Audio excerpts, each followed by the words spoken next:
Eu tô achando que a gente vai ter uma parte 8 para falar sobre a CIA mais algumas coisinhas. Mas vamos lá. Só um pequeno tiratema, depois dessa longa introdução. No final do vídeo ontem eu falava, gente, aqui já tá com 1h30. E ainda tinha aqui um documento da CIA para comentar com vocês. Aí eu não sei nem se vou entrar no vídeo hoje. Aí eu sei que eu tô passando lá no Twitter e eu vi que o Eric Sauser, ele assiste com frequência aqui os vídeos do canal, ele falou, pô, li sobre o tema, provocado pelo Kim Paim, ele fez uma thread, e aí na thread tava lá o documento que eu já ia abordar no vídeo ontem. Aí eu falei, cara, vou separar, né? Mas a gente não vai entrar nessa thread, nem nesse documento, possivelmente no vídeo de hoje, porque o Texugo, né? Ali está o Texugo, aqui também está o Texugo. Me mandou um áudio. Ele assistiu o vídeo de ontem, né? Como um bom funcionário. Escutem o áudio do Texugo. Eu fiquei incrédulo. E, mano, bicho, é um ponto que eu não sei se tu comentou no vídeo, eu nem sei se tu sabe dessa história, mas assim como José Magalhães Pinto foi o fundador do Banco Nacional, e o Banco Nacional era então, utilizava-se de Ayrton Senna como o garoto propaganda, o Jornal Nacional, à época, também era patrocinado pelo Banco Nacional. Na época em si, eles iriam utilizava-se de outro nome, e aí devido ao horário nobre em si, aí acabaram, não, o nome vai ser Jornal Nacional, acabou ali ficando, mesmo posteriormente o Banco Nacional, vindo a meio que falência, a solvência em si, que posteriormente foi comprado, veja bem por quem? Pelo BTG Pactual, mas ok, acabou ficando. Então, indiretamente, a Globo era financiada pelo Banco Nacional e pelo José Magalhães Pinto. Aí eu fiquei assim, mas como assim? Que história é essa daí do Banco Nacional com o Jornal Nacional? Essa história tá muito estranha. Ele até deu um spoiler, né? Falou do André Esteves do BTG. Ai, vai ser bem útil. Assim, vai ficar bem mais fácil de entender quem assistiu o vídeo ontem, mas pra quem não assistiu, falamos de um personagem da história política, né? José Magalhães Pinto, que aprontou 1001 coisas. Foi um dos presidentes da UDN, foi governador de Minas Gerais, enquanto ocorria a Revolução de 64. E aí ele era o fundador do Banco Nacional, um banco muito famoso no Brasil, como que patrocinava o Ayrton Senna. E aí eu fui atrás dessa história, né? Que conversa é essa de Banco Nacional e a Rede Globo? Aí eu comecei, na verdade não, calma. Vamos colocar só essa notícia aqui porque envolve bancos, Rede Globo e o atual governo, né? Bancos, Globo e governo. É o atual governo, mas a gente pode pegar isso daqui e ampliar para coisas maiores. Banqueiros, Marinho, né? E governo de plantão. Investigações avançam sobre empréstimos consignados no INSS. Só em 2023, primeiro ano do governo Lula, foram 35 mil reclamações. Imagine quem não reclamou. Valores são muito maiores aos apurados na fraude das associações. Escândalo atual investiga 6 bilhões em movimentação. Tem um vídeo da Daniela Lima que circulando, que ela chega a citar a casa de cifra, né? Se somado aí o valor dos empréstimos, na casa de 90 bilhões de reais. O ganho aí estaria no juro. Quanto de juro seria cobrado em cima desses 90 bilhões? Não sei. Eu sei que tem alguém ganhando. E eu sei que você tem a diferença de banco para agiota, né? O banco tem algumas responsabilidades que ele precisa cumprir. Uma delas é fiscalizar, impedir que operações fraudulentas aconteçam, né? Porque senão, força de ordará, deixava na mão do agiota. Mas parece que os bancos no Brasil, talvez, né? Talvez estejam comendo bola. Mas a gente vai voltar a falar sobre isso já já. Aí vamos lá. Fui lá na Wikipedia, né? Para tentar... assim, o básico do básico do básico, para servir apenas como uma bússola. E aí depois a gente vai para uma fonte inquestionável. Eu até já adianto a fonte. O site oficial da Globo. A Globo falando da Globo. Então a Globo vai assumir. Banco Nacional. Originalmente, Banco Nacional de Minas foi uma instituição financeira brasileira fundada pelo ex-governador de Minas, José de Magalhães Pinto, e seu irmão, Valdomiro de Magalhães Pinto.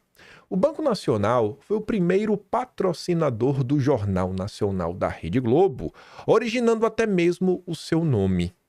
Nas partidas finais do Campeonato Brasileiro de 84, patrocinou também o Fluminense e o Vasco ao colocar sua marca no uniforme dos dois times. O que a gente quer no vídeo de hoje, acho que já é o suficiente. Mas, será que é realmente verdade que o nome do Jornal Nacional é em homenagem ao Banco Nacional, seu patrocinador? Pois bem, site oficial da Globo. Notícia até recente, agosto do ano passado. Concepção estreia. Pautado pela credibilidade, isenção e ética. Não. O Jornal Nacional não tem nada disso. Não tem credibilidade. Assim, as pessoas acreditam porque está na TV. Está na TV é verdade, né? Pelo menos é o que dizem. Isenção nenhuma. Nenhuma. É só ver a relação umbilical com o governo Lula. Ética, pelo amor de Deus, né? O Jornal Nacional é o principal telejornal em rede da TV Globo. Apresentado pelo William Bonner e Renata Vasconcelos, tem cerca de 45 minutos de duração e faz a cobertura completa das principais notícias do Brasil e do mundo. Tá lá, a Memória Globo. Aí eu fui lendo, em determinado momento, tem essas explicações sobre o nome do jornal e o Banco Nacional. O nome Jornal Nacional surgiu porque seria um telejornal para alcançar todo o país, escolha justificável pela implantação da rede. Durante anos, no entanto, acreditou-se que o nome foi definido em função do patrocínio do Banco Nacional, mas o depoimento de Boni ao Memória Globo explica. O Jornal Nacional nasce patrocinado pelo Banco Nacional de Minas Gerais, mas o Jornal Nacional já se chamava Jornal Nacional. Eles é que identificaram uma oportunidade de se associar. Foi eles que deram o nome. Nós colocamos o nome e era igual ao deles. Bom,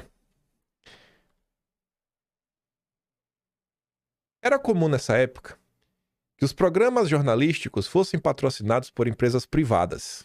Comum. Era normal. Normal. Naquela época, né? Acredite na Globo. Será que era normal, gente? A Globo disse que era normal. O Teleglobo, por exemplo, primeiro telejornal da emissora, era patrocinado pelas empresas Ultragás e Ultralar, sendo produzido pela agência de publicidade McCann Erickson. O Repórter Esso da TV Tupi também era realizado pela McCann Erickson, responsável pela publicidade dos postos Esso. Na época, era comum, mais uma vez era comum de novo, tudo era comum. As agências interferirem na elaboração e até orientação dos programas jornalísticos.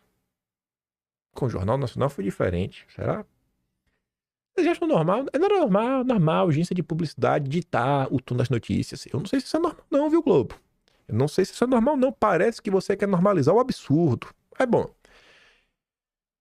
Vai ficar a opinião da sociedade versus a opinião da Globo. Uma coisa que me chama a atenção, nós fizemos um dossiê sobre a Globo em fevereiro de 2024, mais de um ano atrás. Um dos pedaços do dossiê, a gente abordava sobre um conteúdo que estava disponível no Atlas da Fundação Getúlio Vargas. Eu quero ler só o final, que falava o seguinte, ó. Em 66, a emissora passou a ser dirigida por profissionais de propaganda e marketing, como Walter Clark, anteriormente da TV Rio, o americano Joseph Wallach, que é ligado à Time Life, tinha experiência em gerência de emissoras nos Estados Unidos, e José Ulisses Arce, para a área de vendas, introduzindo a nova concepção empresarial.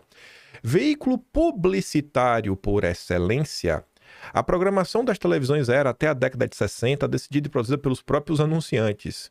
O script do noticiário noturno da emissora, o Ultra Notícias, por exemplo, patrocinado pela Ultra Gás, era lido e aprovado antes de ir ao ar pelo representante da agência de publicidade. Então você vê que o patrocinador com o nome era Ultra Gás, tinha no Globo, né? Ultra Notícias. Então você vê, né? Ultra Gás, Ultra Notícias. Banco Nacional, Jornal Nacional. Mas a Globo diz que não, a ideia era da Globo. Pode ser que seja, mas você vê que é um padrão. Deve ser por isso que as pessoas associaram, né? Já que a Globo dava o nome, né, de seus quadros, pelo menos aos patrocinadores, deve ser por isso que o pessoal pegou o primeiro patrocinador do Jornal Nacional. Essa porcaria só existe por causa do Banco Nacional. Do Banco Nacional. Pois bem. Mas se a gente parasse por aí, ficava pouco, né? Bom, tem informação que eu não vou trazer nada aqui, mas o sobrinho do Magalhães Pinto, que é Magalhães Lins, o sobrenome dele, foi banqueiro também do Banco Nacional, era amigo, irmão de Roberto Marinho. Tem matéria também no Memorial do Globo, falando sobre a amizade de ambos. E, inclusive, deu uma mão, fornecendo uns empréstimos aí para a Globo, em determinado momento, para quitar suas dívidas com a Time Life. Então, o vínculo entre o Banco Nacional e a Globo é um vínculo realmente de amizade profunda, segundo o próprio site oficial da Globo. Mas nem vou trazer essa parte aqui hoje. Eu quero voltar a isso daqui. Isso daqui. Esse parágrafo mudou o destino do vídeo de hoje. Este parágrafo mudou o destino do dia de hoje, graças ao Texuco. O que é que tem de mais nesse parágrafo? É porque, as agências de publicidade é que ditavam as notícias que iam para o ar. Você vê a Fundação Getúlio Vargas falando isso, né? Você vê como encaixa. Você vê isso aqui, a gente falou no passado. Você vê como uma coisa encaixa. Não. Era lido e aprovado antes de ir ao ar. Pelos anunciantes, pelos patrocinadores. Essa notícia agrada ou desagrada?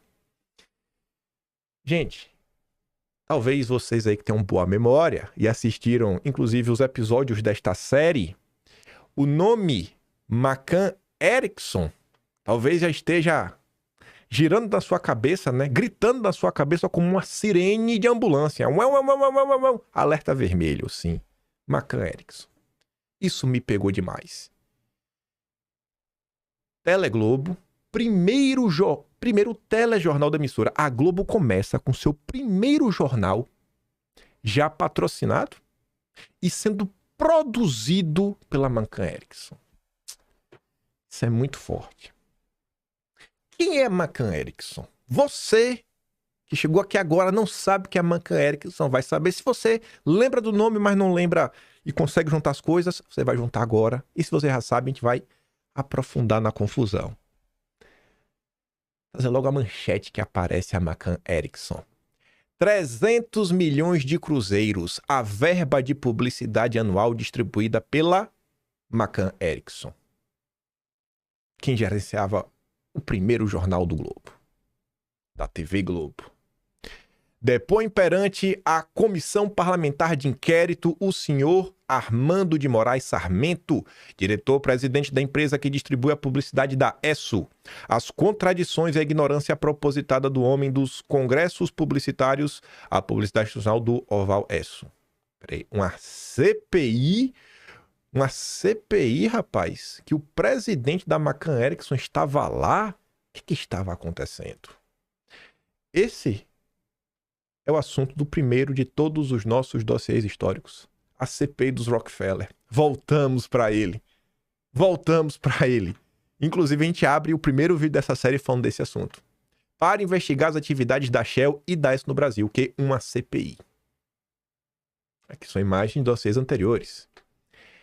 Comprovadas as atividades políticas do Trust do Petróleo, Atcherley, presidente da Shell, reconheceu a autenticidade dos documentos revelados por EKO, outro funcionário da McCann Erickson.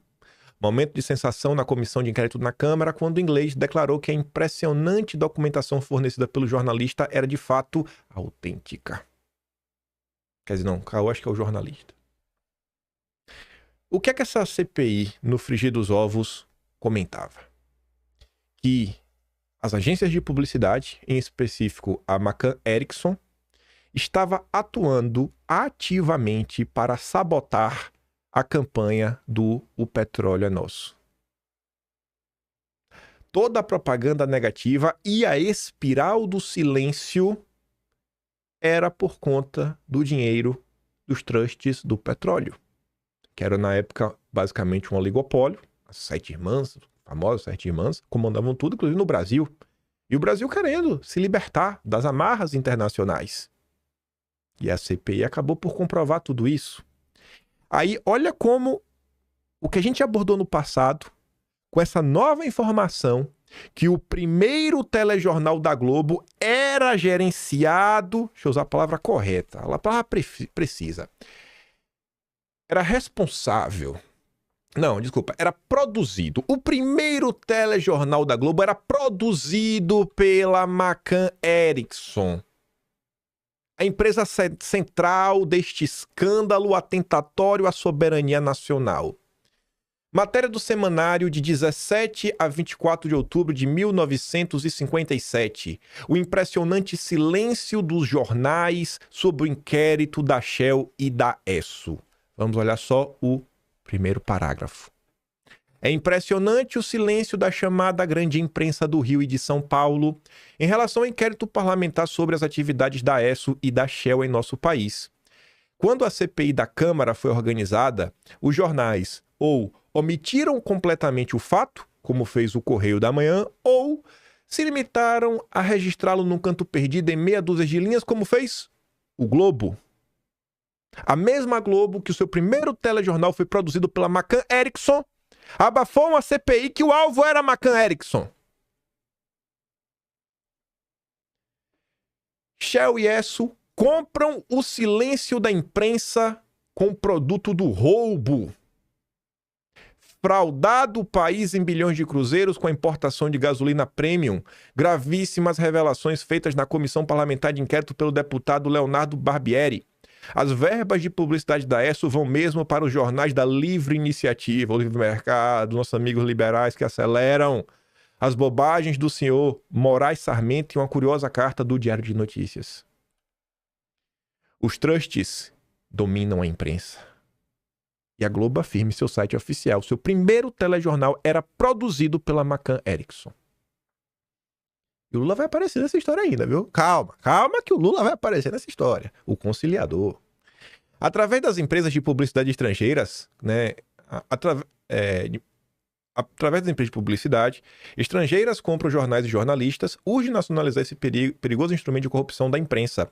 A propriedade de empresas de publicidade não pode ficar na mão de estrangeiros, do mesmo modo que acontece com jornais e estações de rádio, porque a grande imprensa silencia sobre os trabalhos da CPI, da Shell e da ESSO.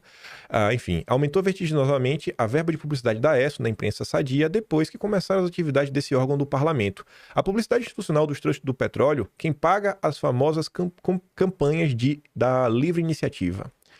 Raquel Landim, jornalista que hoje está no UOL, hoje, dia 6 de maio de 2025, no final do mês de abril, viralizou nas redes sociais, assumindo publicamente para a nação que ela, juntamente com outros jornalistas, omitiu, jogou para debaixo do tapete o escândalo da compra dos respiradores que mirava os aliados de Lula do consórcio do Nordeste, inclusive.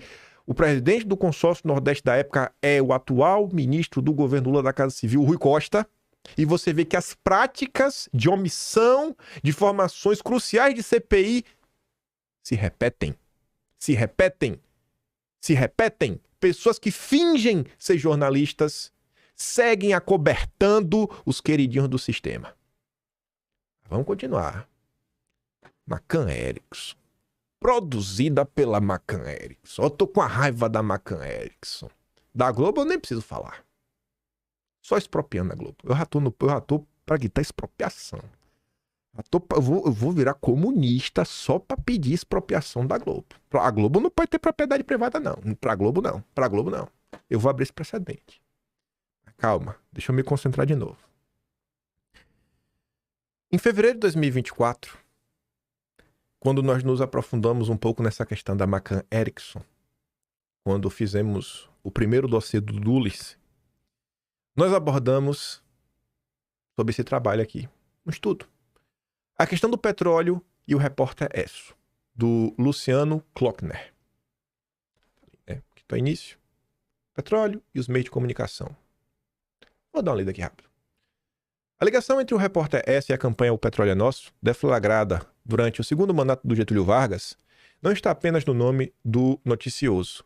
Também não se encontra unicamente no patrocínio direto da Standard Oil, uma das principais organizações mundiais do setor de prospecção e beneficiamento de petróleo, que é dos Rockefeller. A relação pode estar nos objetivos do noticiário, cuja primeira característica expressa em seu manual era a de bem informar os brasileiros sobre os principais fatos do momento. É a mesma coisa que o Jornal Nacional diz que faz. Informação de credibilidade, não. Propaganda.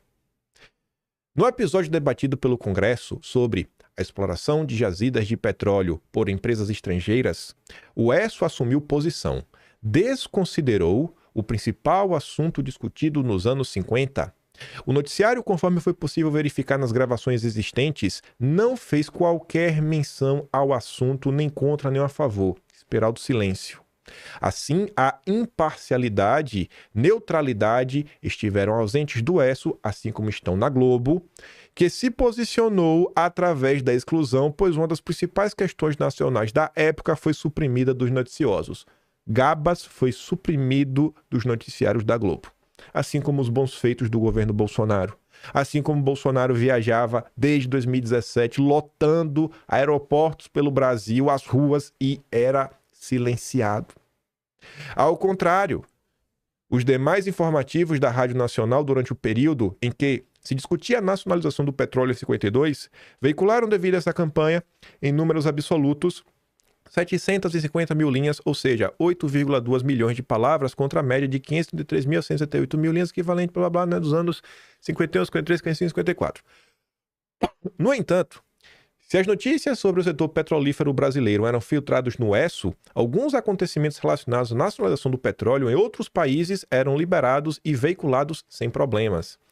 Um desses casos foi o do Irã, onde o movimento liderado pelo primeiro-ministro Mohammad Mossadegh lutou até conseguir nacionalizar a exploração do petróleo do país. Entretanto, no segundo momento, período em que a notícia foi divulgada no ESSO, a posição do premier ficava cada vez mais difícil de ser sustentada. Enfim, aí esse estudo entra na questão da CPI. Tá ali, ó. A criação da CPI para investigar as atividades políticas da ESSO e da Shell. Será que a Globo vai aparecer aqui? Em 57, 3 anos após a morte de Vargas, a Câmara dos Deputados instalou uma CPI para investigar as atividades políticas dos grupos ESSO e Shell no Brasil. O período mais visado foi durante a campanha para nacionalizar a exploração do petróleo. No Brasil, a comissão realizou os trabalhos comprovando a ligação da McCann Erickson com a ESSO desde 1935. Será que a McCann Erickson ainda existe? Até os dias atuais? Sim, existe. E vai aparecer o Lula. Vai aparecer o Lula. Calma, calma. 1935, controlando o que você lê, o que você assiste, o que você se informa. O que eu sempre falo, frequência. Peguem os jornais brasileiros, abram as colunas de economia.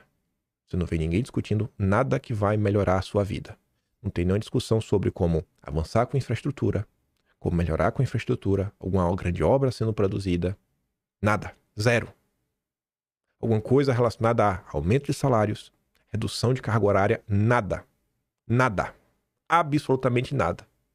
Hoje, em 2025, a própria revista Piauí dos Moreira Salles, até fiquei surpreso com essa matéria, deve ser um erro na Matrix.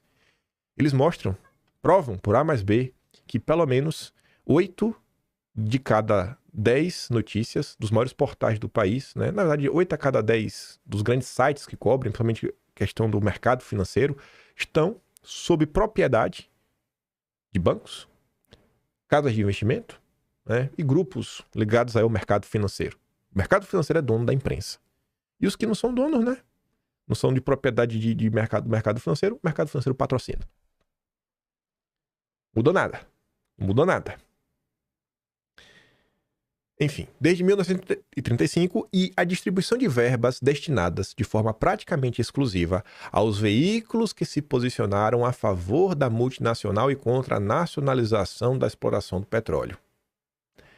A AS Standard do Brasil era a principal cliente da agência, despendendo 25 milhões ao ano para publicidade em jornais, revistas e estações de rádio. Na CPI, o presidente da McCann, Armando de Moraes Sarmento, admitiu que o Repórter ESSO no rádio e hoje na televisão são os veículos básicos para a propaganda da ESSO. A McCann Erickson, norte-americana, com sede em Nova York, detinha 65% do capital da McCann brasileira. 65% era empresa americana.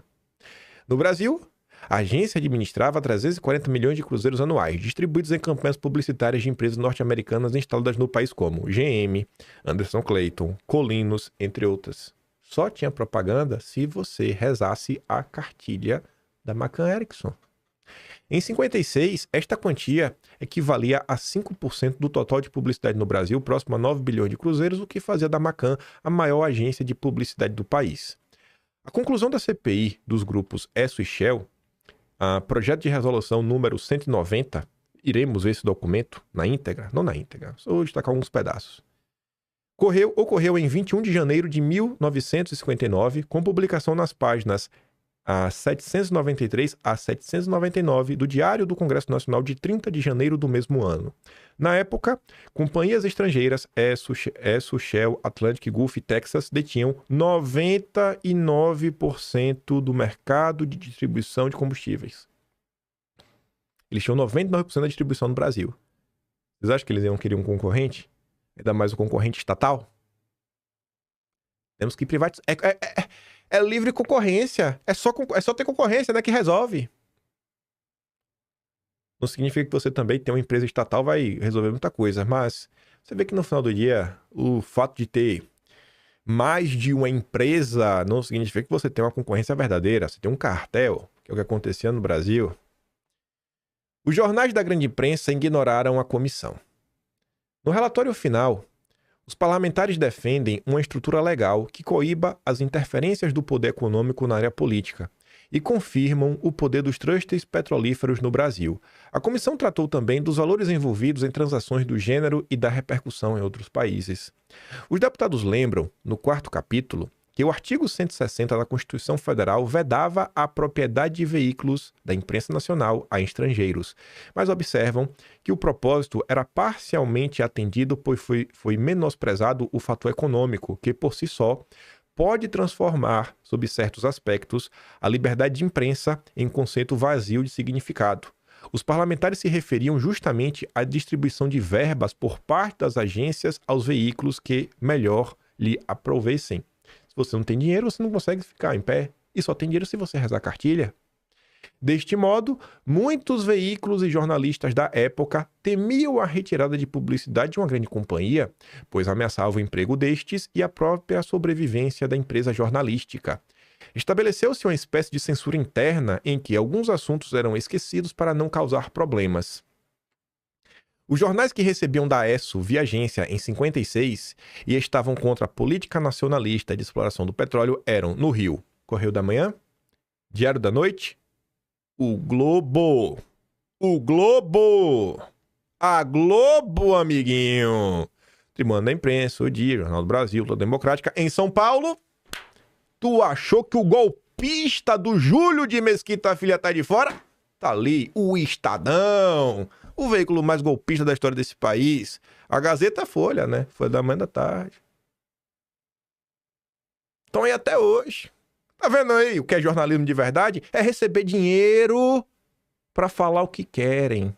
Não o que você quer falar, o que precisa ser dito, mas o que querem. O que querem que você fale. Não mudou nada desses lixos que se fingem de jornalismo profissional. Mas calma que temos que falar mais. Tá ali, ó.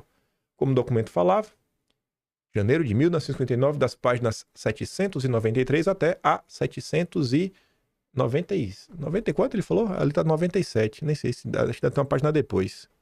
99, tem página depois. Mas aquilo aí já é o suficiente pra gente. Aquela tabelinha ali. Projeto de resolução número 190 de 59. Aprova conclusões do inquérito parlamentar para investigar as atividades políticas dos grupos Shell e ESSO no Brasil, né? Enfim. Aqui é só um comentário que não foi eu que coloquei. Hoje a participação estrangeira na imprensa é permitida até o limite de 30% do capital por força da emenda constitucional número 36 de 28 de maio de 2002. É que eles estavam sugerindo, né? Pra você limitar o dinheiro e tudo mais, nisso, naquilo outro, papapá, pipipi. Enfim. De tudo isso daí, vamos olhar ali uma tabela com valores. O que é que mostrava, né? Ó a Globo. Ó o Globo. Ó o Globo. E um salto, ó. Um salto no dinheiro. Saindo de 3 para 4,3. E aí se comentava, né? Os dados desse quadro não se justificam evidentemente pelos critérios técnicos invocados pelo senhor Moraes Sarmento. Há uma inegável polarização causada por fatores políticos. Técnico, 100%. E dessa vez não foi 100% técnico. Dessa vez não foi 100%. Ele disse que foi técnico, 100%, mas não foi 100% técnico. Essa é a Globo. Essa é a Globo. Esse lixo. Essa é a Globo. Essa é a Globo. E aí chegamos aqui por causa do Banco Nacional, né? Mas vamos continuar. Na primeira parte dessa série de dossiês, que a gente está comentando sobre a CIA, sobre o Haslosher, como o próprio Haslosher atuava, como a CIA também atuava, né, para moldar, né, o imaginário das pessoas sobre o que é certo, sobre o que é errado.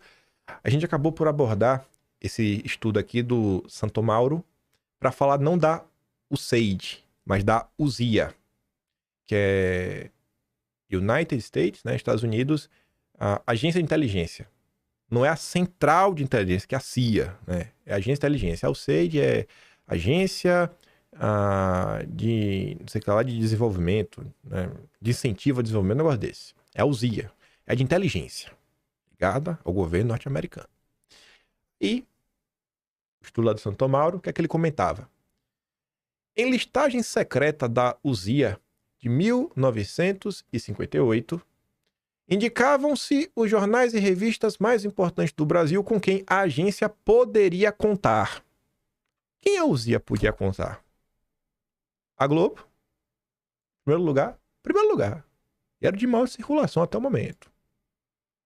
Para os Estados Unidos, anticomunista, conservador, influente. E também estavam nossos amigos golpistas aqui do Estadão e da Folha. Estão aí até hoje, né? Enchendo o saco. O trabalho do Santo Mauro ia além para falar o seguinte: o Departamento de Pesquisa da USIA e o mapeamento da opinião pública. Depois da criação da USIA em 53, se não me engano aqui já é o governo do Eisenhower, ou seja, já era a era Dulles, os departamentos relativos à informação e à política externa anteriormente existentes em diversas agências do governo fundiram-se na nova agência. Esse foi o caso do Departamento de Pesquisa, um dos mais fundamentais departamentos da USIA. Por quê? Porque era responsável por alimentar a agência e o presidente americano de informação atualizada sobre os principais temas de interesse relacionados à opinião pública internacional da mídia e das atividades dos postos locais. Então, para tentar colocar na mesa a sua política externa, a USIA tinha um departamento, né, de pesquisa. E como esse departamento de pesquisa obtinha informações? Bom, para a realização das pesquisas, eram contratados institutos de pesquisas locais. No Brasil, para o ano de 55, foram contratadas a McCann Erickson. A McCann Erickson que produziu o primeiro telejornal da Globo, que enfiava dinheiro nos jornais para sabotar o Brasil, a soberania nacional, o país, traidores da pátria, é que alimentava a USIA com informações. E também o Instituto Brasileiro de Opinião Pública e Estatística. E quando eu comentei isso em vídeo, eu não saquei o que era e depois um inscrito me falou. I-B-O-P-E. Ibope. Que agora virou... Qual foi o instituto, né? IBESP. Acho que foi IBESP, um negócio desse. Que era o da Globo lá, nas eleições de 2022. A Globo acabou meio comprando, né? Ficou meio ali próximo da Globo. Outros estudos realizados sobre temas específicos no Brasil também começaram a ser realizados. Aí você vê, ó, para o estudo, o desenvolvimento da exploração do petróleo no Brasil só poderia ser feito pela exploração de empresas privadas americanas. Olha como as informações se conectam, né? Você vê que teve esse trabalho nem se debruça sobre a CPI. Você vê que o trabalho mais moderno fala da CPI, como a McCann Erickson teve trabalho, as notícias da época mostravam isso. A USIA estava em campo, era do interesse do governo, porque o governo americano trata também suas empresas como o governo americano, né? O governo como um todo. Então só poderia explorar pelas empresas privadas americanas, que eram impedidas por um discurso nacionalista com fundo comunista, como era explorado por reportagem da época em jornais brasileiros como Estado de São Paulo, Diário de Notícias. No relatório da USIA, eram usadas como referência as notícias publicadas nos jornais do Globo, o Jornal do Brasil, Diário Carioca, denunciando a suposta infiltração comunista no Centro Nacional de Estudos e Defesa do Petróleo e da Economia Nacional. Na segunda parte do dossiê, eu fiz questão de explicar na minha concepção. Se não foi para derrubar o comunismo, impedir o Brasil de ser comunista, foi para fazer o quê? Eu não acho que foi para o comunismo. Os comunistas chatos demais. Vocês não têm importância nenhuma no Brasil, na história do Brasil. Vocês são um zero à esquerda mesmo. Na minha concepção, e eu falo isso na segunda parte eu mostro, eu mostro com base nos country plans, que são lá os planos, né, que os Estados Unidos montava lá, e o de 57 falava sobre a América Latina, tiveram outros também, enfim. Eu não lembro especificamente qual ano, mas olha lá no final da segunda parte. O governo americano deixava claro que ele tinha interesse, né, em promover essa agenda anticomunista e tudo mais, porque naquele momento eles pontuavam que um dos principais pontos a serem combatidos na América Latina era o crescente discurso nacionalista. Aí estamos em 2025. Quantas e quantas vezes você não viu o pessoal associar nacionalista a comunista? Todo nacionalista é comunista. Será que isso é uma verdade, gente? Ou será que você caiu na propaganda da CIA no final do dia? Será que você caiu na propaganda da Globo? Que quis que você acreditasse nisso? Fica aí de reflexão, né? Por que você tem uma visão que se importa com o seu país, né? É tão ruim? Por que Trump? Por que os Estados Unidos podem ser nacionalistas, né? Eles sempre foram, independente se é democrata ou republicano. Você vê aquele amor à bandeira, né? Os caras gostam disso, né? Bandeira na porta da casa, um negócio bonito, assim, belo. Lá eles podem ser. Aí canto hino, Super Bowl, sempre um artista. Lá pode. Tanto faz ser republicano ou democrata. No Brasil, não. Esse negócio de patriota não tá com nada. Você vê, inclusive, né? No Brasil se fala muito sobre patriota. Usa um termo nacional, o termo patriota. E patriota também é ruim. Patriota também é ruim. Curioso isso, né? Parece que estamos no mesmo, assim, só na repetição de propaganda. Uma propaganda anti-Brasil. Bom mesmo é entregar tudo de graça. Aí eu não falei que a gente chegar no governo Lula? 7 de março de 2025. Felipe Barros, deputado federal, denunciava: onde estão os defensores da tal democracia digital? O governo Lula contratou sem licitação e sem transparência a agência estrangeira W Macan. E o Ericsson? Não tem Ericsson não. W Macan. Mas e aí? A W Macan é o quê? Calma. Calma. Você vê, né, que isso aconteceu, a notícia lá, né? Palácio do Planalto não comenta a contratação de agência W Macan para impulsionar conteúdo nas redes. 5 de março de 2025, né? 2 dias antes do Felipe Barros anunciar que oficiou a SECOM, a CGU, TCU, Ministério Público Federal, NPD, exigindo esclarecimentos sobre a legalidade do contrato, pareceres jurídicos, critérios técnicos, risco de uso político da verba pública e possíveis violações da LGPD. Pois bem. Aí, na época, isso que a gente comentou em março, eu fui perguntar, né, pro novo pai dos burros, as IAs da vida. Eu perguntei pro ChatGPT. Eu falei, me diz uma coisa aí, GPT. A W Macan tem alguma relação com a Macan Ericsson? Sim. O W é porque a Macan Ericsson, né, se fundiu com a W Brasil, que era do Washington Oliveto. Então a Macan Ericsson com a W Brasil virou W Macan. Desde 1935, trabalhando contra você, contra o Brasil, contra o povo. E sendo contratado agora sem licitação pelo governo Lula. Estamos ou não estamos presos num ciclo que segue se repetindo? Segue se repetindo. Goste ou não goste, apenas Jair Messias Bolsonaro, desde a redemocratização, rompeu com esse sistema podre que sabota o Brasil desde a fundação da República Velha. Aí depois eu continuava, né? A Macan Ericsson virou apenas Macan. Aí sim, a Macan Ericsson passou a chamar apenas Macan. Essa mudança do nome faz parte do movimento global, né? Vem pós 2010. Aí depois ele comenta lá como foi a empresa e sim, a W Macan contratada pelo governo Lula é a nossa gloriosa Macan Ericsson. E aí a gente começa falando, né, que o Jornal Nacional, o Banco Nacional, Magalhães Pinto. Ainda tem isso daqui, ainda tem isso daqui, ainda tem isso daqui. Acho que ficou, na verdade, esse aqui ficou fora de ordem. Mesmo com as denúncias publicadas de possíveis participações estrangeiras em publicações do Diário dos Associados, que já estava em crise financeira, da editora Abril, e do acordo Time Life com a Globo em 66, as atividades do Usis não foram denunciadas e continuaram normalmente. É, né? Pois é. Acho que a Globo cumpriu tão bem seu papel que ganhou apoio da Time Life, né?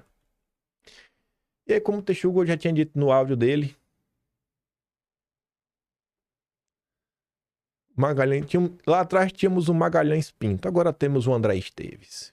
Banqueiro André Esteves do BTG, o novo controlador do Banco Nacional. Anunciado na Globo, né? Notícia da Globo, pra ficar bacana, pra fechar esse ciclo. É mole. Vamos continuar. E agora tem que falar um pouco do Lula, né? Pra não perder a prática. No vídeo de ontem, e na maior parte desses dossiês históricos, nós comentamos, né, sobre como você vê essas coisas se repetindo, né? Essa união dos diferentes, que de diferente não tem nada, muitas vezes são familiares. Eu tava passando ontem no Twitter e o Henrique Soldani, ele compartilhou esse tweet dele mesmo de 20 de abril de 2024. E ele relembra, na verdade, uma postagem que ele fez no Facebook em 2022, em junho. Só apareceu empresário que cuida de empresas monopolistas que querem mais capitalismo de Estado, mais burocracia para que só eles consigam se manter em pé. Desde quando banqueiro é empresário? A notícia era: Lula contorna a desconfiança e era aplaudido por empresários. Aí o Henrique comentava, né? Nunca esqueça os empresários que ajudaram a eleger o Lula. Aí o Barbosa da Natura... E você vê uma turma aí ligada à Natura, como Guilherme Leal, né? E a ascendência que ele tem no Ministério da Marina Silva. Pessoas ligadas a ele. Frederico Trajano, Magalu, né? Luísa Trajano dispensa comentário a relação dela com Lula. Horácio Laffer Piva. Falamos ontem, né? Sobre a família Klabin Laffer Piva, quando falamos do Olavo Egídio Souza Aranha. Integrante do Conselho de Administração do Grupo Klabin. Eu acho que vai ter uma parte 8. E a parte 8 não vai ser apenas sobre a CIA. Tem um documento aí pra mostrar pra vocês, só uma coisa que já vai falar da Klabin. Pedro Moreira Salles. Ah, eu adoro o Moreira Salles. Presidente do Conselho de Administração do Itaú. Pedro Passos, cofundador da Natura. Então você vê que o Lula... Aí você tinha que se questionar, né? Gente, como é que o Lula... Como que o Lula é um comunista... né, de esquerda, e ao mesmo tempo é o garoto dos banqueiros? O Lula não é de esquerda. Bom, o documento que eu mostrei no vídeo de ontem, né, aquele documento inédito da Alceide, ele me foi enviado pelo neto do Gilbert Uber. E o neto do Gilbert Uber tinha me enviado dias atrás também uma notícia da Globo, que a gente vai ver depois desse pequeno recorte. Esse recorte aqui acho que vai dar o tom do que eu quero falar sobre o Lula. O grande conciliador, ou talvez no grande encantador de gados. O homem que realmente destruiu a esquerda. A esquerda, que eu me refiro ao que era a esquerda 60 anos atrás. A esquerda de verdade. Sabe? Falava aí de pobre. Sindicato, que nem sindicato o Lula gosta mais, né? A não ser o sindicato do INSS. Porque no 1º de maio o Lula não apareceu. Você vê que a esquerda realmente virou um grupo de wokes que servem ou o Soros, ou a Faria Lima, ou qualquer outro banqueiro. Mas eles adoram um banqueiro.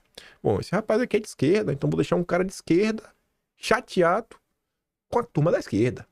Aí ele fala, né, o papel dos revolucionários na justificação da capitulação petista. Assumo como dado que a única alternativa viável é a que o PT tenta, ainda que fracassadamente implementar ali, porque, segundo essa narrativa, qualquer tentativa de além disso seria impossível.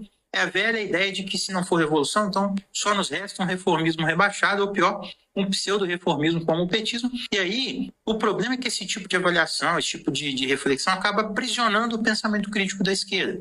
A gente fica refém ali de uma lógica binária. Ou é revolução, que hoje nem está no horizonte, ou é aceitar esse acordo de baixa intensidade que o PT propõe, essa gestão tímida e tecnocrática do modelo.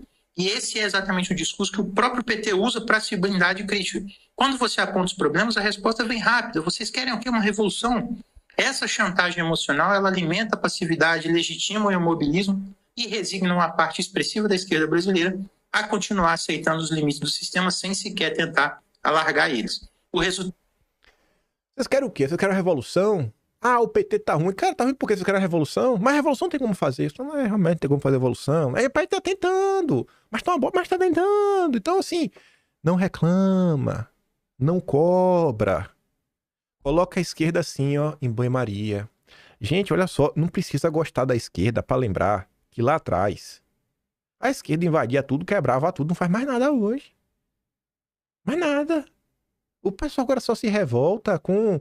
Ah, a Erika Hilton lá ganhou o visto, aí tá lá como masculino, tá? Aí o povo se revolta.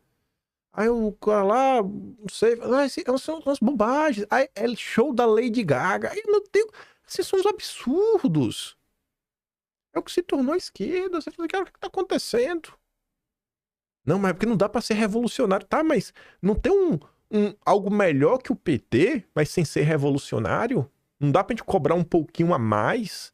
Será que realmente o PT tá no limite do que ele pode fazer? Ou o Lula que realmente tá mantendo aí, né, todo mundo anestesiado pra controlar a esquerda? Lembrem que Lula era o cara das greves. Era o cara que podia colocar fogo, acalmar os grevistas. Que o Lula é o menino do Golbery, escolhido a dedo. Parece que o Lula segue fazendo o mesmo papel desde sempre. Mas vamos continuar aqui. Uma esquerda domesticada, incapaz de disputar de fato um projeto alternativo de país e condenado a operar sempre dentro do jogo que os outros definem. E isso, na minha opinião, é uma das consequências mais perversas desse tipo de análise. E isso é grave porque nos joga novamente naquela armadilha da resignação. Se não há revolução possível, se toda alternativa de reforma está fadada ao fracasso, então tudo o que resta é aceitar o pouco que o PT tem a oferecer. Só que, na minha opinião, o que o PT oferece hoje é muito pouco, é limitado.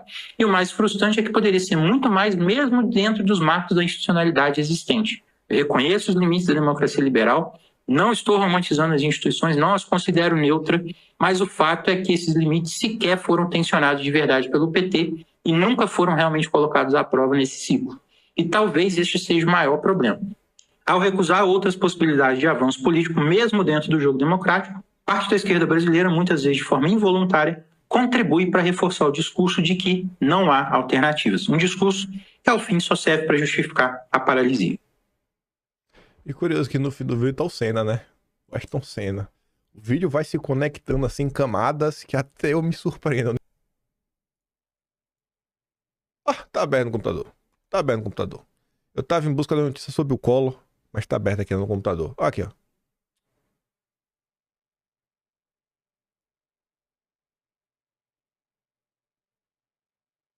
Bota aqui maior.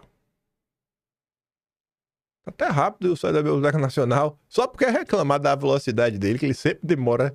Ah, pá, é o miserável do Lula, viu? Eu já ia reclamar, Lula. Deixa eu dar mais um zoom aqui. Vai ficar maior. Aí, ó. 20 de maio de 1990. PT anuncia expulsão de grupo trotskista. Que grupo era? Os principais dirigentes do PT decidiram que será comunicado oficialmente em breve a expulsão do grupo Causa Operária dos quadros do partido. A Causa é um partido dentro do partido que ataca o PT e cria conflito com as nossas decisões internas. As decisões de capitulação, de conciliação com as elites burguesas deste país. O afastamento das tendências trotskistas, além da causa operária, ainda a convergência socialista e o trabalho, foi ponto mais polêmico da reunião do Diretório Nacional. Os petistas se reuniram ontem a portas fechadas no Instituto Pio XI, na Lapa, zona oeste da capital.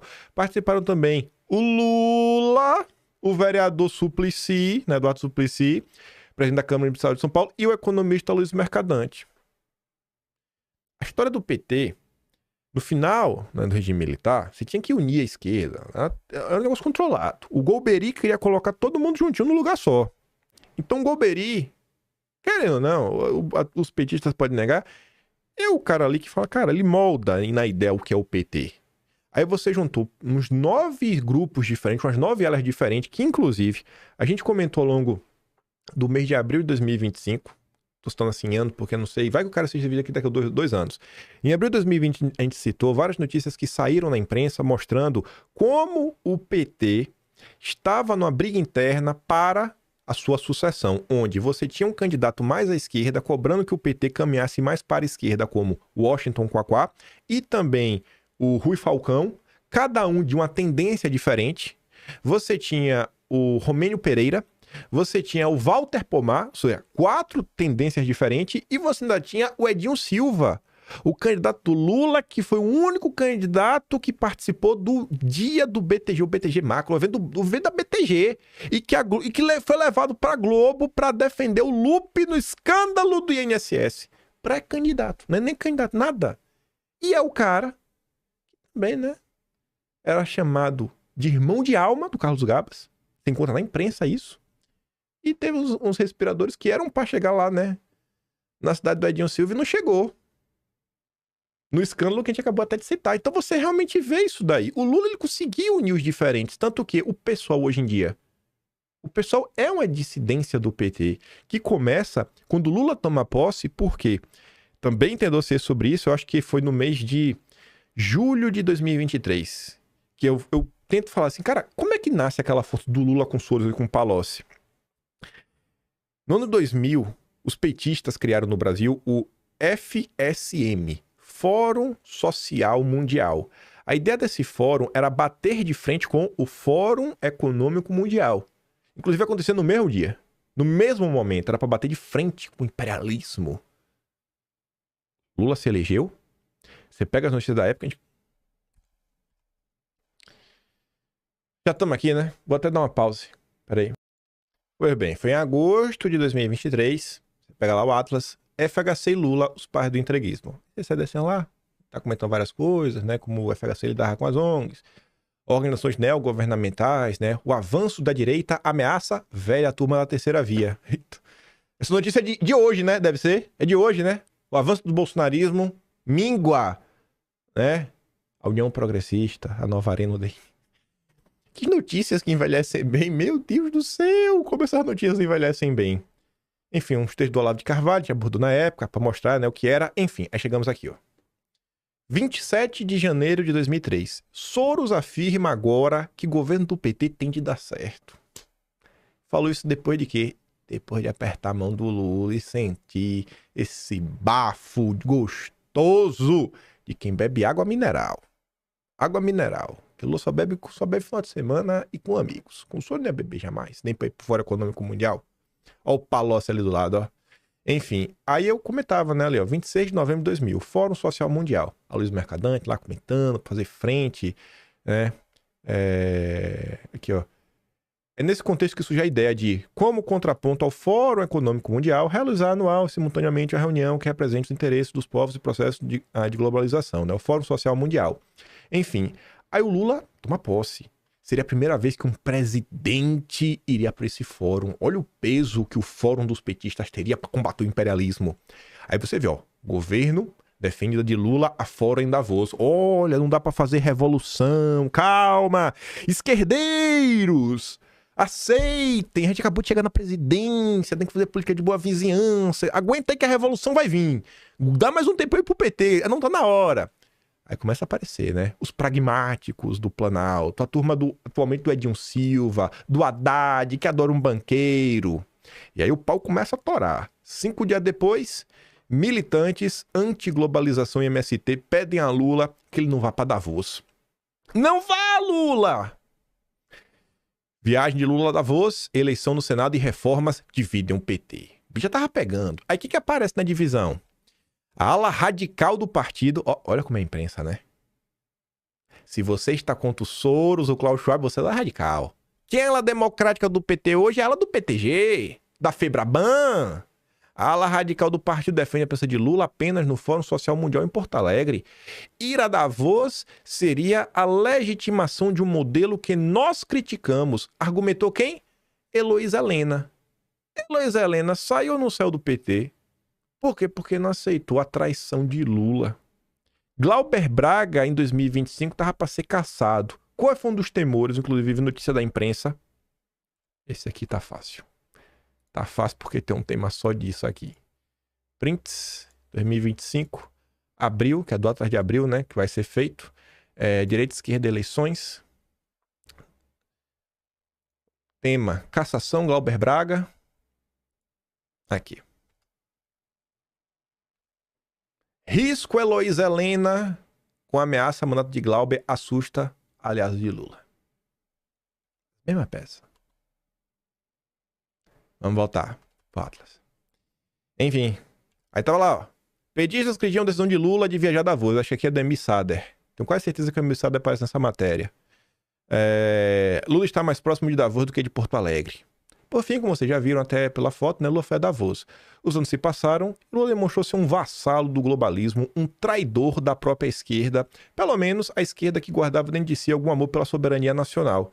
Fazer essa constatação em 2023 é fácil. Difícil foi ter coragem de afirmar isso em 2003, conforme fez o Plínio Fraga na Folha, onde ele cravou com todas as letras: Lula está mais próximo de Davos, né, lá do Fórum Econômico Mundial, do que de Porto Alegre. Então, pelo menos aí a minha opinião do Lula traidor da esquerda tá desde 2023, escrito em papel. Esse tema que eu sei que eu escrevi, eu coloquei algumas, não sei se escrevi todo, mas esse comentário aqui eu tenho certeza que eu coloquei a minha pincelada. Tenho certeza absoluta. Mas vamos voltar pro Neumann. Lula ele realmente conseguiu unir a esquerda. O Golbery fica feliz para ajudar na redemocratização do país. E você vê que a esquerda se mata. Mas eles não conseguem atacar o Lula, mas entre eles é Gleisi atacando o Haddad, é Haddad tentando puxar o tapete do Rui Costa, é Rui Costa brigando com Padilha e não para. Qual dessas características, na sua opinião, é responsável por tornar o Lula o maior político do Brasil? Ele é o maior político brasileiro, eu não considero isso necessariamente um elogio, você sabe o que é o político brasileiro, é o cara que faz qualquer coisa para ficar no poder. Realmente, o Lula, nesse ponto, é o maior do país. A primeira vez que eu usei essa expressão, o José Serra, me chamou e disse que Getúlio era o maior político. Eu falei, Serra, Getúlio meteu uma bala no peito, por causa de uma corrupçãozinha, por causa de uma segurança do pai dele. Lula administrou uma quadrilha chamada Mensalão e a oposição não tem um cara para enfrentá-lo na eleição. Nunca houve um conciliador como Lula. Realmente, na oposição, PSDB, Lula é a mesma coisa. Isso que ele fala de conciliação. Não é de fazer as pazes, de ser amigo das pessoas, mas conseguir botar toda a turma da farofa, da fruta, que comanda o Brasil, os donos do Brasil, todo mundo no mesmo barco. Tanto que você vê que tava apoiando o Lula em 2022. Isso foi aprendido a Inato. Ele fala, cara, quando eu conheci Lula, ele não tinha noção desses talentos, né? Foi descobrindo no bar da Tia Rosa.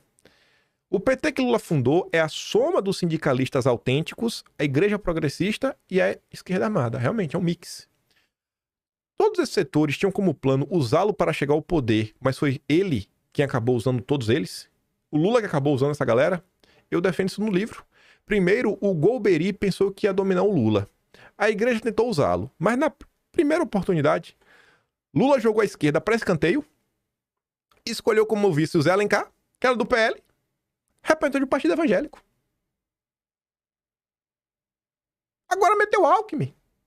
Mudou nada. Esse é o Lula. Esse é o Lula. Uma fraude. Lula é uma fraude. A esquerda no Brasil é tão culpada quanto a ala podre do Brasil. A esquerda e o sistema, no final do dia, assim, a esquerda é serviçal do sistema. E tem tanta culpa. E o Disseu, hein? Aí, segundo o Neumann, Lula usou o Disseu, PT era esfacelado, Lula não tinha domínio sobre o PT, Disseu é quem tinha e deu domínio a Lula. Primeira chance que teve, despachou o Disseu. Eu sempre achei que o prédio de Lula era o Palocci. O senhor disse que Lula não mudou tanto nesses 40 anos, contrariando o que diz o próprio. Ele continuou o mesmo? Apesar dele dizer que é uma metamorfose ambulante, ele não mudou. Ele usa os mesmos métodos. No palanque, nos tempos de sindicalismo, a primeira coisa que eu aprendi foi o método dele. Ele botava dois companheiros para defender teses diferentes. Um a favor de manter a greve e outro contra. Ele olhava a reação do povo e decidia. Esse é o cara que colocou Disseu versus Palocci. Ele governa na cisânia. O cara que colocou a Gleisi contra o Haddad. O Rui Costa contra o Padilha. Ele tem a sabedoria ancestral de dividir para reinar. Um repórter da revista Playboy perguntou para ele, né, quem eram as maiores personalidades. Lê lá, né, o do Bigode e o Gandhi. Você acredita que o Lula vai voltar a disputar a presidência? Cada dia mais eu me convenço que esse é o plano dele. Há algo que você sabe sobre Lula e não está no livro? Tem coisas que não dá para contar. Tem coisas que eu não posso provar. E se escrevo, ou vou pra cadeia, ou eu tomo um tiro. Aí, já que falou do Disseu, tempos atrás, o Disseu falou o seguinte. Aliás, fala, Lula montou um governo que não é de centro-esquerda. É um governo de centro-direita. Eu falo isso e todo mundo fica indignado dentro do PT. Mas essa é a exigência do momento histórico e político que vivemos. Muita gente na direita na época ficou puta da vida. De que maneira de direita? Porque, gente, assim, é o que eu digo. Se você ficar preso ao conceito que direita é o que você acha que é direita, você não vai entender o contexto maior da fala. Entenda na cabeça do Dirceu, o que é que o Dirceu fala? Que é necessário se unir à direita para derrotar a extrema direita. O que você acha que é direita? Na cabeça do Dirceu, na cabeça do Dirceu é extrema direita. O que você acha que é direita? Na sua cabeça, o que é centrão? O que é Kassab? O que é PSDB? É sem direita.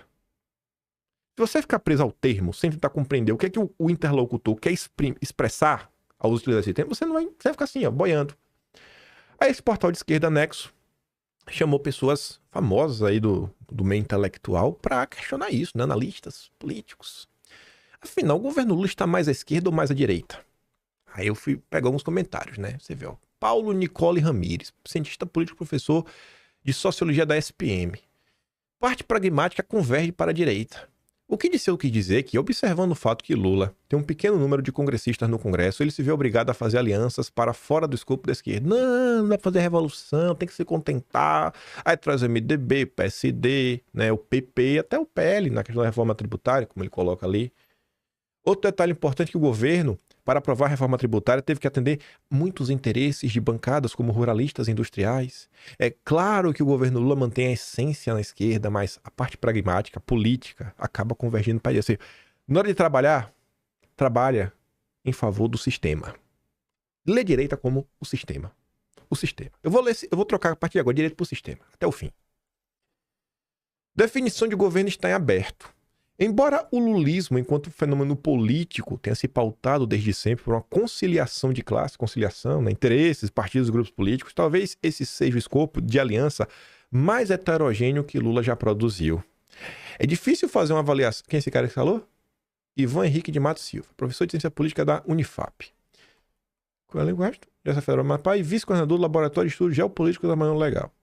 É difícil fazer uma avaliação geral do governo Lula pela dinâmica dessa composição de um grande arco de alianças a áreas mais à esquerda e áreas mais pró-sistema. Alguns ministérios mais vinculados ao sistema, como o da Fazenda, com o Haddad e o arcabouço fiscal, a regra econômica e fiscal caminhou para esse campo, né, o campo do sistema. Isso também é uma característica dos governos Lula. Se a gente pegar a questão agrária, por exemplo, tem o Ministério do Desenvolvimento Agrário e Agricultura Familiar, que não fez quase nada, só teve o escândalo aí do Arroz Gate, né? Era Lula 3. Já o da Agricultura, o grosso, tá com Fávaro. Com as elites do agronegócio do Centro-Oeste. Né? Vale lá quem são as famílias, se fizeram ou não fizeram L. Vê se tem alguém da família Maggi. Essa definição mais ampla do governo Lula está em aberto, em disputa, inclusive interna e externamente. Ainda está no campo da centro-esquerda, mas em comparação com o governo Lula 1, caminhou em direção ao centro.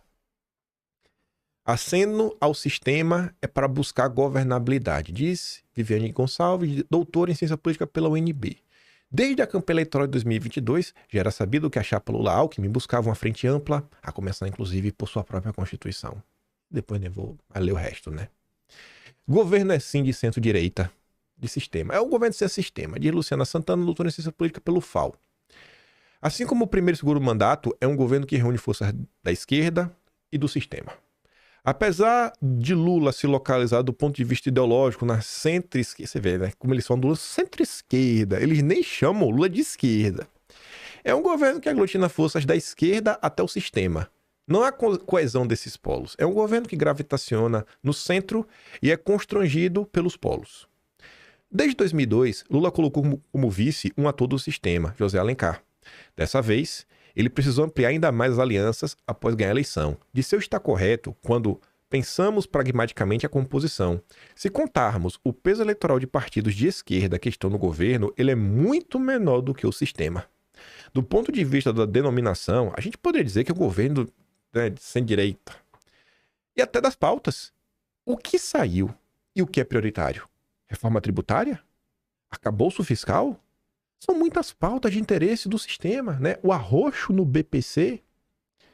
Gente, tirando uma coisa ou outra ideológica, da agenda woke, que o Lula, obviamente, né, dos artistas, o que é o grosso aí da era Lula?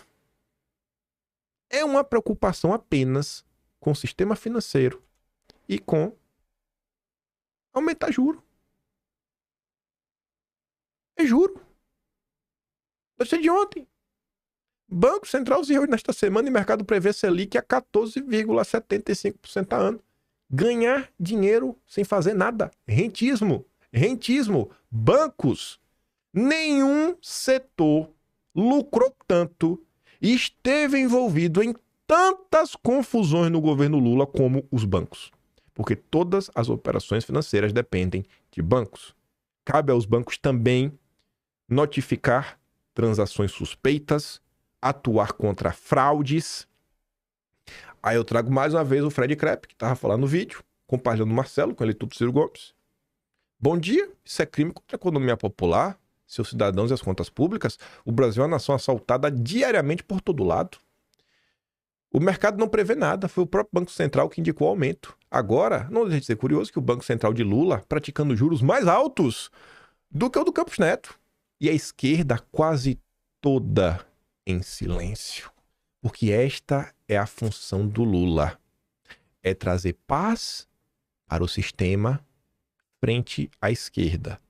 O erro da Matrix brasileira é o bolsonarismo. O bolsonarismo é o erro da Matrix brasileira. Estava tudo certo, tudo funcionando até 2013. Aí surge o que você concebe por direita, que realmente tem um sentimento antissistema, que não é só antipetista. E aí a coisa foi pro beleléu. Porque hoje, o que é que o sistema procura? O Lula da direita. O cara que pode assumir, quem sabe, até uma presidência e vai manter a direita na coleirinha. Porque não pode criticar, né? Porque, pô, a gente tem situação, a gente tem que proteger o nosso presidente da direita. E aí você tem, né? Os governadores democráticos, como eles mesmos, como a própria imprensa se refere a eles. Você vê como são as coisas? O sistema está em busca de um Lula de direita. Lula já cumpriu o papel dele junto à esquerda. A esquerda acabou, gente. Acabou porque não coloca 1.000 pessoas na rua mais. Não coloca. Aquela massa que se mobilizava, que politizava e atrás de pautas, está toda na direita. Eles destruíram na esquerda, surgiu na direita. E agora? Vai fazer o quê? Perseguir Bolsonaro não está resolvendo? Perseguir Bolsonaro não está resolvendo? E a gente volta. Estamos diante de um escândalo que envolve o quê? No final do dia, na ponta da linha, os bancos. Será que esse escândalo vai acabar? Vai para frente? Vai acabar ou vai andar? Investigações avançam sobre empréstimos consignados no INSS. E aí? Essa era Lula. A era da conciliação entre os desiguais, forças heterogêneas, será mesmo? Para ficar como um gostinho de quero mais, eu já sabia que não dá para falar sobre a questão da CIA. Só uma coisinha para vocês. Tá aí nas últimas horas, né? Na minha pesquisa. Não é que o Golbery era brabo. Tem mais de 3.100 documentos só relacionados ao IPES no Arquivo Nacional. Eu achei um código que me dá todos. Nossa, que prazer. Esse documento é o quê? É a ata de uma reunião. Eu vou até mostrar por aqui, ó.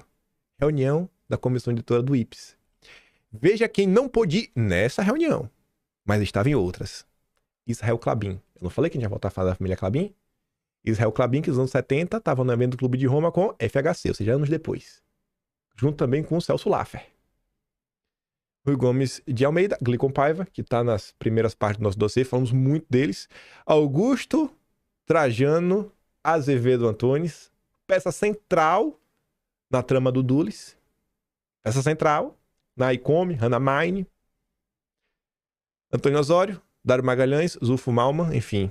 E os que estavam na reunião: Cândido de Paula Machado, Gilbert Uber, né? José de Melo Flores, falamos muito sobre ele, que junto com Roberto Campos, Bulhões, Lucas Lopes, dentre outros, criaram o que tem hoje de sistema financeiro no Brasil, Banco Central, essas instituições. José Rubio Fonseca, Oswaldo Tavares Ferreira, Heitor Herrera Gilberi, né? Couto e Silva, né? Na verdade é Golberi, tá escrito errado. Nessa reunião, nessa ata, deixa eu pegar uma ata aqui só pra não ficar só de falatório. Essas estão abertas aqui no computador, só tenho que achar, peraí. Só pra ficar no gostinho de quero mais. Só pra ficar no gostinho de quero mais. Pera aí. Deixa eu ver se daqui tem. Porque a gente falou dele ontem. Cadê? Acho que esse é isso aqui, ou é nota? Aqui. A gente falou dele ontem, né? Quem tava lá, né? João Batista Leopoldo Figueiredo. Aí nessa reunião tava o Céu Clabino, né? Presente. Aí tem umas coisas curiosas. Comecei a ler essas notas na reunião. Curiosidades do Brasil. Ave Maria. E ainda tinha mais uma coisa pra falar do Lula com a Globo, né? Mas por hoje, dá pra ver, né? De onde vem as raízes de Lula e da Globo. Dá pra jogar em 1935. Vou botar, acho que as outras assim, ó. Dossiê O Conciliador. As raízes de Lula e da Globo remetem a 1935. Que tem, né? Lá desde quando a Macanex chegou ao Brasil. Conheça um pouco da sua história para você ver como as coisas seguem se repetindo. E aí, para encerrar, dando meio que... Como eu terminei o episódio 2, meio com um certo direcionamento, o que é que eu, na minha humilde opinião, né? Eu ia ficar longo de nota com a 19. Meu Deus, mas me perdoe. Olha só. O meu conhecimento, que eu ainda acho que não é grande o suficiente em termos históricos, o que eu meio que eu vejo é que, goste-se ou não, o cara que conseguiu pela primeira vez meio que romper com essa podridão, com esse sistema, não que o sistema que veio foi um sistema bom, tô falando que ele conseguiu romper. Eu não tô falando assim, foi bom. Não tô falando que foi bom. Eu tô falando que ele conseguiu romper. Começando, não era Vargas. E o que é que o Era Vargas fez? O que é que o Vargas fez? Ele conseguiu fazer uma conciliação. Mas a conciliação do Vargas não é a conciliação do Lula, uma conciliação do sistema. O que o Vargas fez talvez seja uma concertação. O Vargas, ele conseguiu identificar setores da elite que dava ainda para ter algum tipo de diálogo e que estavam dispostos a destronar o sistema que temos até hoje. Então ele meio que fez uma concertação, uma composição de forças, né, com esse grupo e falou, cara, vamos dar, né, virar o tapete pro nosso lado e vamos tocar o pau. Talvez, olhando agora 2025, talvez um caminho que a direita aí possa vir a seguir em determinado momento, a direita brasileira, assim, até em termos históricos, talvez ela nem perceba isso, vai ser uma espécie, né, dessa concertação, onde a direita vai conseguir, sei lá, alguns empresários, alguma parte da elite nacional, até quem falava sobre isso era o Olavo de Carvalho. O Olavo de Carvalho falava que não tem como você fazer uma grande mudança sem o apoio, não tem uma revolução sem o apoio de uma parte da elite. Então talvez o ponto esteja aí. A direita, ela conseguir continuar, né, se manter no jogo, se aprofundar, conseguir trazer uma parte da elite nacional disposta a destronar a elite vigente. Talvez passará por aí o início da mudança desse país, porque um dia esse país há de mudar. Meu diagnóstico, se for fazer assim um paralelo com o nosso passado, porque isso já aconteceu em determinado momento. Então, eu acho que isso pode acontecer. Em determinado momento, uma parte da elite vê, cara, o caminho por aqui, você tem uma certa, talvez até nomes que não sejam nem tão palatáveis, até porque dentro da própria classe política, o Vargas chegou a manter algumas pessoas. Você tem o próprio Ciro Nogueira. Eu não consigo olhar no cenário nos próximos anos e não ver o Ciro Nogueira, querendo ou não, rondando a direita. E por quê? Porque o partido do Ciro Nogueira tem 20 a 25% do Brasil. É número, não tem como você governar sem isso. Capaz do Ciro Nogueira tá em discussão para que você até uma vice. Porque é do interesse do Ciro Nogueira ocupar uma vice. Talvez a gente possa ver isso em 2026. O ponto vai ser, e aí? E aí? E no macro mesmo, qual o plano? O plano é virar a mesa e destronar essa galera? Jogar o Lula com a Globo no ralo, junto com a turma do Estadão e toda a lapodre dos censurados, que eu nem vou falar o nome? Talvez passe por aí, né? Observar aí o que é que a história brasileira aguarda. E qual ciclo irá se iniciar? Será um novo ciclo ou uma repetição de algum ciclo do passado? Eu fico por aqui. Deixa aquele grande beijo e abraço. com certeza teremos uma parte 8. Aí não sei mais se será amanhã. Acho que eu vou deixar. Quero falar da questão do INSS, dar uma aprofundada. Mas a gente vai falar, tem que falar da questão da CIA, né? Vai falar em algum momento. E se vai meu trabalhinho, fazer um pouco mais, passando no canal, tem um Tony Valeu, tem um Patreon na descrição e tem um Atlas brasileiro. Como você viu, né? Estamos registrando tudo isso. Vamos registrar mais.